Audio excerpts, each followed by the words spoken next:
नमस्कारः। अहं पवन कुमार शर्मा राजकीय कन्या महाविद्यालय झालावाड़तः भवतां सर्वेषां हार्दिकं स्वागतं करोमि। भो छात्राः, अधुनावधि अस्माकं भासकृत स्वप्नवासवदत्त नाटकस्य अष्टपद्यपर्यन्तं कथानकं पठितं। तदनन्तरं वयम् अद्य पद्यसङ्ख्या 9तः आरभ्य कथानकं पठामः। अस्माभिः पठितं यत् योगन्धरायणः आश्रमे आगच्छति वासवदत्तयाः सह, तथा तत्र पश्यति स यत् काञ्चुकी उद्घोषणां करोति यत् कः किमिच्छति दानम्, अतः आगच्छतु। पद्मावती दानप्रदानाय सर्वेषां तपस्विनाम् आह्वानं करोति। तत्रैव योगेन्द्रायणः किं करोति इति पठामः। योगेन्द्रायण कहता है, हंत दृष्ट उपाय। भो अहमर्थी, अरे उपाय सूझ गया। जब वह कांचुकी कहता है कि अरे किसको क्या चाहिए आ जाओ, तो योगेन्द्रायण कहता है कि अरे मुझे उपाय सूझ गया। प्रकाशम यानी सामने कहता है, मन में तो कहता है उपाय सूझ गया, और सामने प्रकाशम का तात्पर्य है कि सामने जो बात कही जाती है उसे प्रकाशम। भो अहमर्थी, अरे मैं याचक हूँ। पद्मावती, दृष्टया सफलम में तपोवनाभिगमनम, भाग्य से मेरा तपोवन आना सफल हो गया, कम से कम कोई याचक तो मिला। यहाँ पर एक बात जो बड़ी स्पष्ट इससे होती है वह है कि उस समय याचक भी सुलभ नहीं थे, अर्थात इतना वैभव संपन्न समय था कि याचक इतने सुलभ नहीं थे और सब लोग संतुष्ट थे। यदि कोई कम से कमी भी थी तो उसमें कम से कम संतुष्टि के साथ रहते थे।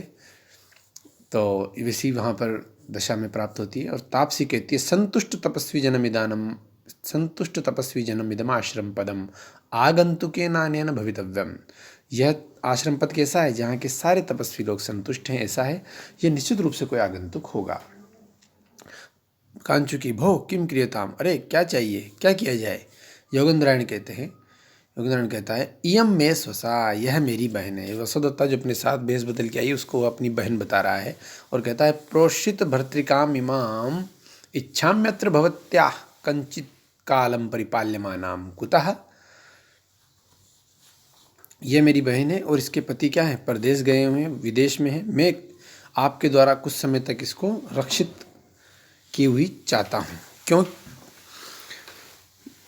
भाई? उसको क्या है कि कुछ समय तक वासुदत्ता को उसके संरक्षण में छोड़ना चाहता है, ताकि वह जो है इसी के लिए और कार्य भी कर सके, उद्यन के लिए राज्य प्राप्ति हेतु, तथा यह यहाँ पर सुरक्षित रह सके। तो और भी इसके कई प्रयोजन होंगे, वो हमें आगे नाटक में स्पष्ट हो जाएंगे।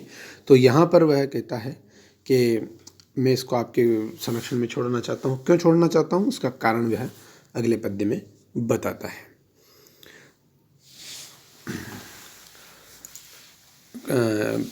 पद्य संख्या 9।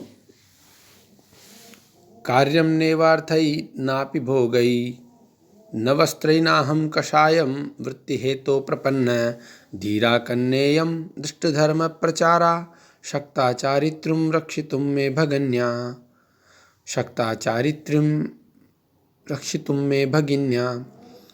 कार्यम नेवार्थई नापि भोगई न वस्त्रैनाहं काषाय वृत्ति हेतो प्रपन्न धीरा कन्नेयम दृष्टधर्म प्रचारा शक्ता चारित्र्यं रक्षितुम में भगिन्या।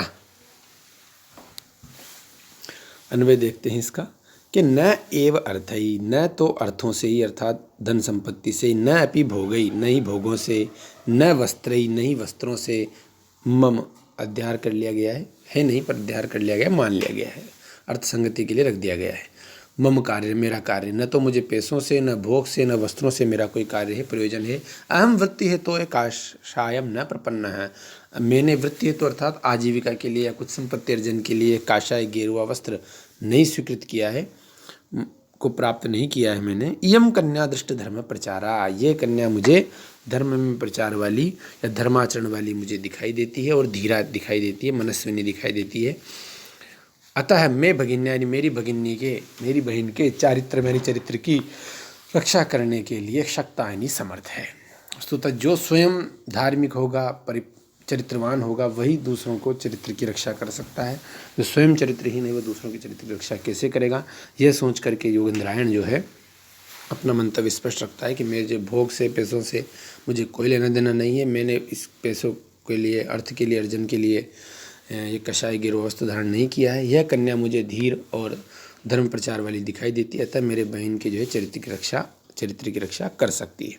न एव अर्थै धनै न पि भोगै भोग वस्तुभिः न वस्त्रै वसनै कार्यं प्रयोजनमस्ति। अहं योगेन्द्रायणः वृत्तिहेतु आजीविकार्थं काषायं गैरिकवस्त्रम् इयं पुरोदृश्यं न प्रपन्ना न स्वीकृता। इयं पुरोदृश्यमाना कन्या राजपुत्री दृष्टधर्म प्रचारा धार्मिक विचारवती अथवा धर्माचरणवती धीराः मनस्विनी अथवा धैर्यशालिनी मे मम भगिन्याः स्वसुः चारित्रं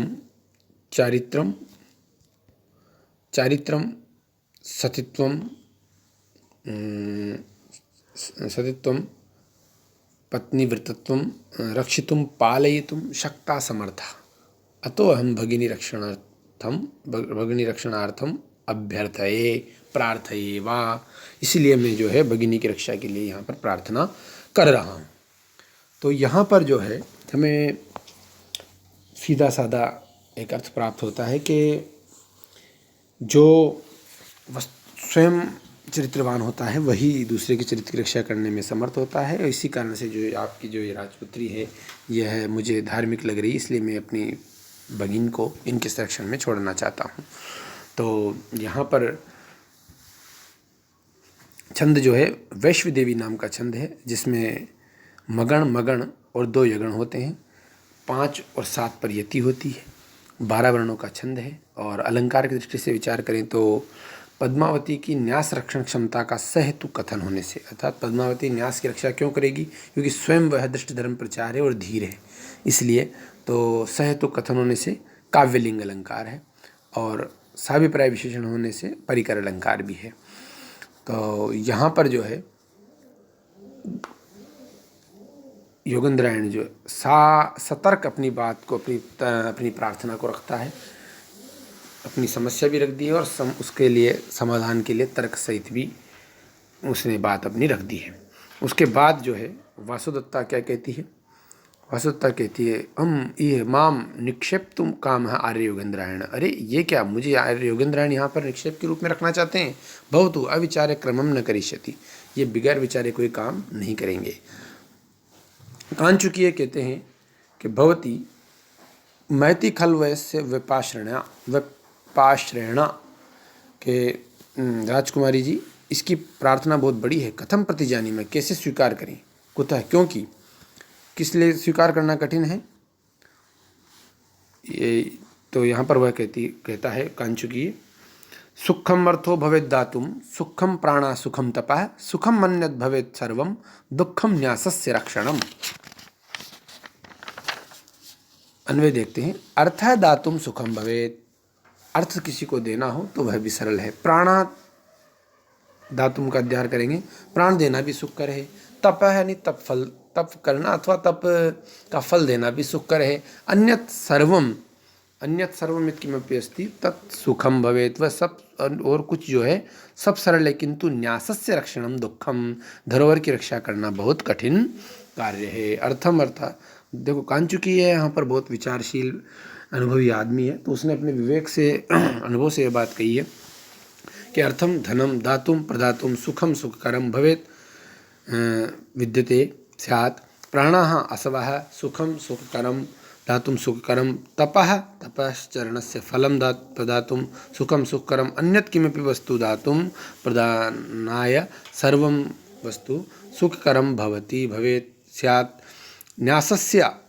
न्यासस्य निक्षेपस्य रक्षणं पालनं दुःखं दुष्करम, अर्थात धन प्राणादीनां दानं सुकरम भवति किंतु न्यासस्य रक्षणं सर्वथा दुष्करम एव। तो यहाँ अभिप्राय यह है कि कि सब काम सरल है किंतु धरोहर की रक्षा करना कठिन, क्योंकि यहाँ पर जो धरोहर के रूप में रखी जा रही है वो जीवित वस्तु है, कोई धन संपत्ति नहीं जिसे हम छुपा कर रख दें और निश्चिंत हो जाएं। वह जीवित वस्तु है, चलते हुए व्यक्ति की कभी जीवित वस्तु की मृत्यु भी हो सकती है, या वह स्वयं जो है सुंदरी है तो वह किसी और की ओर आकृष्ट हो सकती है, उसका चरित्र का भी पता नहीं है, अनजान है। तो एक तरह से बहुत दुष्कर कार्य है कि उस व्यक्ति को संभाल के रख पाना।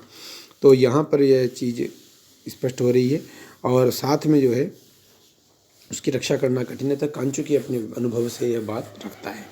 तो यहाँ अलंकार की दृष्टि से विचार करेंगे तो सामान्य कथन से जो है समर्थन किया जा रहा है, दुखम न्यासस्य रक्षणम, इस चीज़ से जो है सामान्य कथन से समर्थन होने के कारण अर्थांतर न्यास अलंकार है और छंद जो है अनुष्टुप है।